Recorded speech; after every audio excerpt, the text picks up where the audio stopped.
A culture is a group of people that share something in common.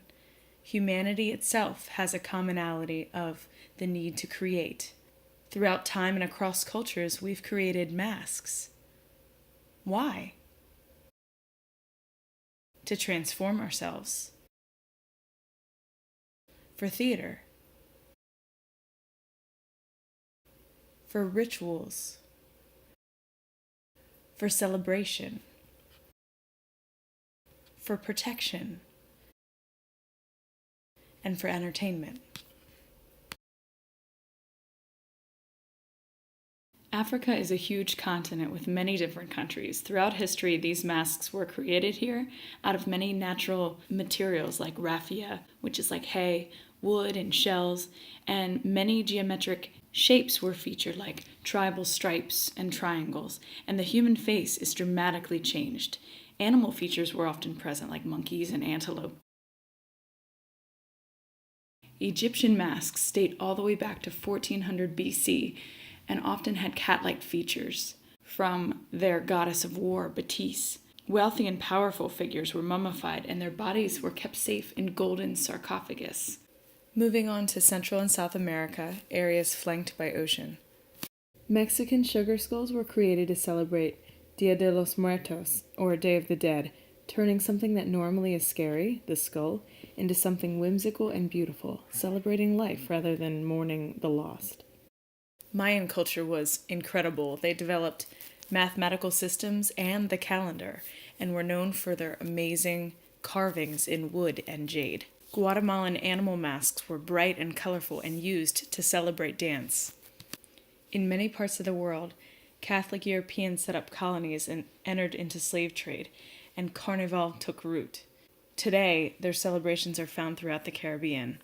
There's often African influence in Caribbean art. These demon masks were made by contemporary artist Dario Lopez and influenced by African, Indian, and Spanish tradition. During the same period of the ancient Egyptians, Incan culture had eerie similarities. They mummified their important people and buried them in golden funerary masks. Although Russia is a huge portion of Asia, I focused mask making on China, India, and Japan. Masks of China were theatrical and made for religious purposes. Mahakala masks were to protect the Buddhists from deceptions and distractions of their worship. There is a deep cultural tradition in Thailand of the Khon dance, and the masks used for it were rich in materials and decoration. More than 800 years ago, the No theater emerged in Japan.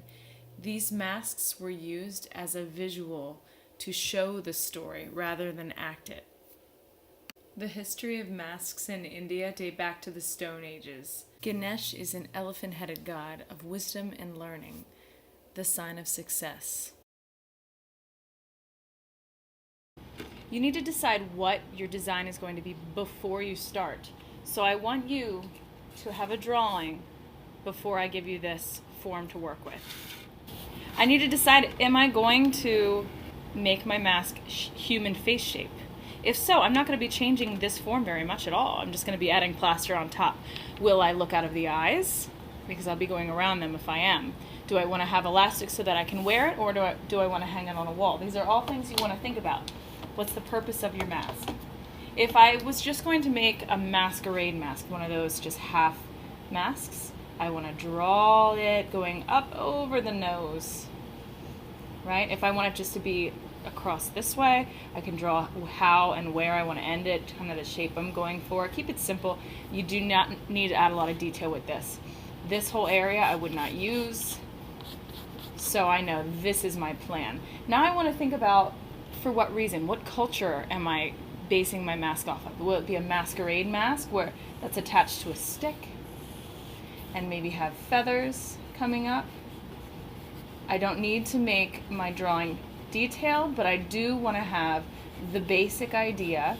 Maybe I want to add a flower here. This is my basic mask design.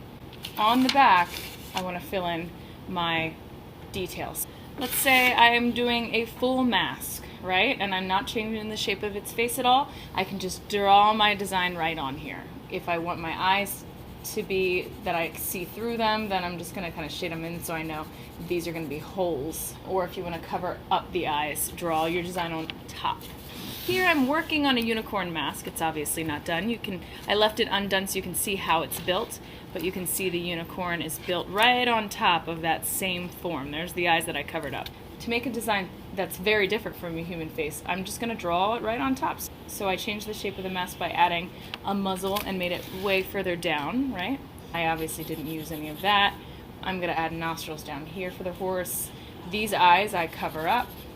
I move the eye area over here, but I actually didn't even sculpt them in yet. As you can see, there's just an eyebrow that I sculpted. I have ears, you know, and those look like teddy bears.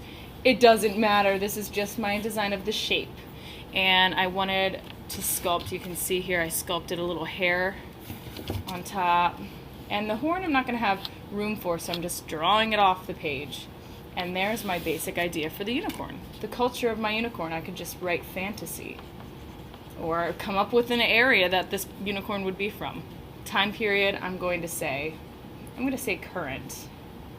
If you did, for instance, an anime unicorn, the culture would be Japan. The time period could be current too. My mask is used for decoration. Or your mask, you know, if I did a unicorn mask that I was going to wear at a parade, I could write that. It's what my plan, what my art is going to be for. Extra materials I write down after I'm done.